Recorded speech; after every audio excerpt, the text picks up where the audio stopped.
What's up, Olympia? Today we're talking about the March 24th, 2026 Olympia City Council meeting, and it was really action-packed and quite long. Quite long. This is Council in 10. For the record, I'm Susan Grisham. And I'm Josh Lynn. All council members were present, and the mayor started off with an announcement. We've got the next couple weeks off. Next city council meeting won't be until April 14th, so no council in 10. Right. Enjoy sleeping in. Yes, spring break. Yep. We started off, we had 3 special recognitions last night. The first one, I know we're not supposed to have favorites, but it was my favorite. The swearing in of our new official permanent police chief, Shelby Parker, who's been with the city for over 2 decades now. Everyone loves her sort of across the board. Really exciting to see her sworn in as police chief. Yeah, and it's also Olympia's first woman police chief, which is pretty cool. And she really drew a large crowd. Oh, it was packed. I was thinking maybe the busiest I've seen it in here. Yeah, in quite a while. And it was, there were law enforcement folks from other agencies, from partner agencies, the fire department, all over the community. It was really cool to see. Yeah, a couple of the comments from council noting her character when nobody's watching. Yes. Not just when she's giving a presentation or speaking to people, and empathy and patience called out. So yeah, she was sworn in by City Manager Bernie, and then there was a pinning ceremony with her husband and two kids. Yeah, I always love when the kids are here. Yes. So yeah, really fun one. Yeah, really sweet. And then Council read a proclamation proclaiming March 31st as Transgender Day of Visibility, recognizing transgender and gender diverse residents, while also hearing calls from community members for stronger protections and meaningful action on safety and equity. Our council members reaffirmed their support and citing some past efforts, and also pledging to continue to work towards inclusion and protection with our trans community members. Yep. So then the council honored 19 advisory board members who are leaving service on our advisory boards and commissions.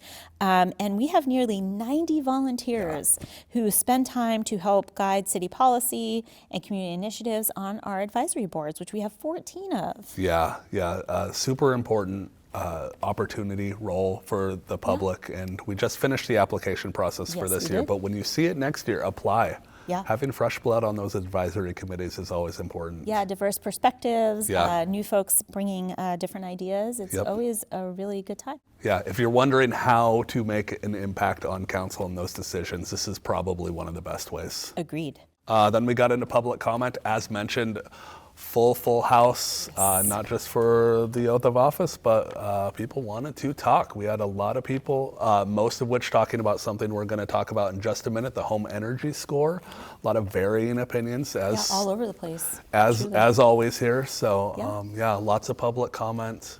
Virtually and in person. Yeah. Then the consent calendar was passed, just a couple of polls for some brief comments, and then we got into other business. Yes, we did. So council reviewed and approved the development plan for Rebecca Howard Park.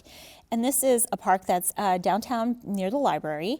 And this is a project that's designed to honor Black history, create space for healing, community gathering, and cultural expression. And the plan reflects years of community engagement on this.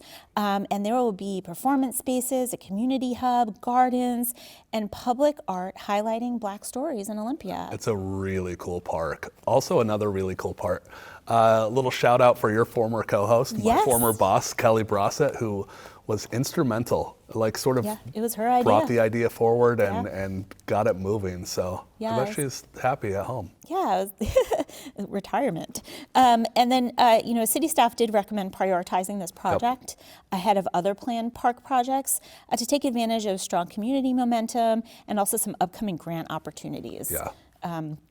So really kind of momentous event, I feel like. Absolutely. Lots of people coming together to make this happen, and just such a cool design. If you haven't seen it, go online and check out the proposed design. Yeah, it's really going to beautiful. Be very cool over there. Yeah. Then we got into the next item.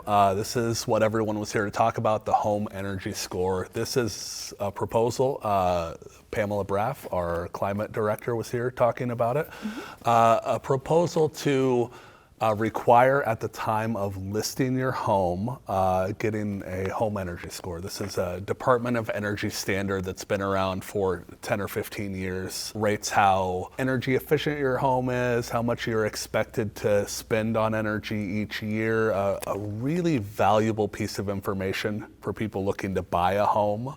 You can see really what it's going to cost to operate. So this has been in the works amongst all the jurisdictions. I believe the county has already started. We're next up. So sort of a monumentous thing happening here that's been going for a while. Yeah, and so the program also will drive some energy upgrades, improve transparency in the housing market, reduce emissions, and we found that similar policies showed really strong results in other cities. Yeah. So the council approved the ordinance on first reading and forwarded it to second reading, and once fully passed, it'll take effect in May of 2027. Yeah, there's a really great slide illustrating sort of what it's expected to do over the next few years. So Yeah. take a look if you're interested. And Then we got into reports. Yes, we moved on to reports, and Mayor Payne reported on a recent visit to D.C. to advocate for our federal priorities around Sanctuary City and transportation.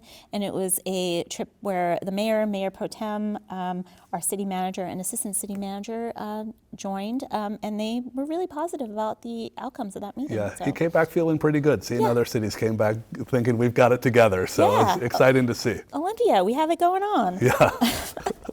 And then we got out of there at 9:45. We sure did. Thank you for joining us. If you're watching live, you can stay tuned for the full replay of the council meeting we just discussed, or you can watch it in any of our programming on demand anytime at olytv3.com. And you know, I'm going to say it, download the Oli TV app. It's really good. It's really good. You can also have it on your Roku, your Oh, hey, Prime. okay. Yeah, we're all over the place. I love it. And if you want to watch a council meeting live and in person, we're here most Tuesday nights at 6 p.m. We'll save a seat for you. But not the next two. That's right. And with that, We're adjourned. we're adjourned.